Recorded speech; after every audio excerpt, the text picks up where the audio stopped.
Bapak Ibu, saudaraku yang dikasih Tuhan, bertemu lagi dengan saya Pendeta Kurniawan di acara Inspirasi dan Motivasi Infinity Ministry.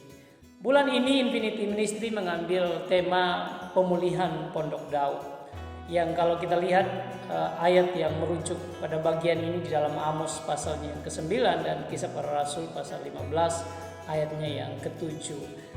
Pondok Daud berbicara tentang suatu tempat yang dibangun oleh Daud untuk menjadi tempat di mana tabut perjanjian ditaruh di sana, sehingga yang mana tabut itu menjadi lambang kehadiran Allah, supaya bangsa Israel datang untuk menyembah, memuliakan nama Tuhan sebagai bangsa pilihan yang menjadi kerinduan Tuhan, supaya mereka sungguh-sungguh hanya menyembah kepada Allah saja. Namun ternyata bangsa Israel menjauh daripada Tuhan, sehingga banyak hal yang membuat mereka melupakan Allah yang telah membawa mereka keluar dari Mesir. Namun Allah tidak pernah melupakan akan janjinya bagi mereka bahwa tentang masa waktu di mana pemulihan itu kembali akan dikerjakan.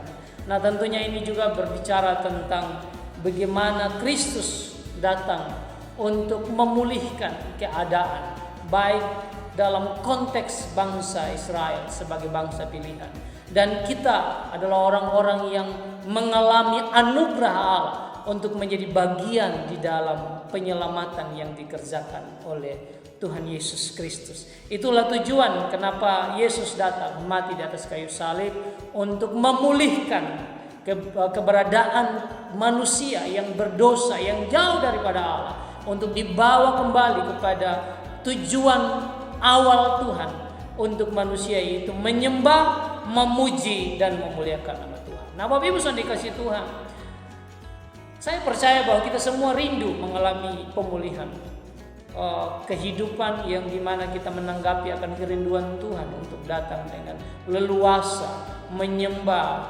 memuji, meninggikan nama Tuhan. Maka kalau kita belajar dari Kisah Para Rasul 15 ayat yang ke-16 sampai ayat yang ke-21, kita dapat mendapatkan beberapa poin yang harus kita pahami sehingga kita mengalami kehidupan yang dipulihkan oleh Tuhan. Yang pertama, harus ada yang namanya pemberesan. Ya, pemberesan tentunya ini berbicara tentang dosa kita yang harus diselesaikan di hadapan Allah. Tentu saya dan saudara tidak bisa datang menyembah Tuhan dengan sungguh-sungguh kalau masih ada dosa, ada pelanggaran, ada kehidupan yang menghambat, yang membuat kita tidak layak di hadapan Tuhan. Tetapi ada kemurahan Allah yang telah dikerjakan oleh Kristus Yesus. Dia mau menerima kita apa adanya dan mau membereskan kehidupan kita, sehingga melalui darahnya kita ditebus dan kita dikuduskan menjadi layak di hadapan Tuhan. Itulah yang dikatakan Paulus di dalam Kisah Para Rasul 15 ayat yang ke-20. Dikatakan, tetapi kita harus menulis surat kepada mereka supaya mereka menjauhkan diri dari makanan yang telah dicemarkan berhala-berhala, dari percabulan, dari daging binatang-binatang yang mati dicekik, dan dari darah. Artinya ada pemberesan hidup. Yang kedua, harus yang hal kita pahami sehingga terjadi pemulihan di dalam kehidupan kita sebagaimana kerinduan Tuhan adalah memberi hidup dipimpin oleh kebenaran firman Tuhan. Ayatnya yang ke-21 dikatakan, sebab sejak zaman dahulu hukum Musa diberitakan di tiap-tiap kota, dan sampai sekarang hukum itu dibacakan tiap-tiap hari Sabat di rumah-rumah ibadah. Bapak Ibu saudara dikasih Tuhan, kita tidak sungguh-sungguh dapat memahami bagaimana hidup dan penyembahan yang menyenangkan hati Tuhan kalau kita tidak mau dipimpin oleh kebenaran firman Tuhan. Dan yang ketiga, yaitu semua bangsa, siapa saja, jiwa-jiwa boleh datang untuk memuji dan memuliakan. Tidak ada lagi pembatasan, tidak ada lagi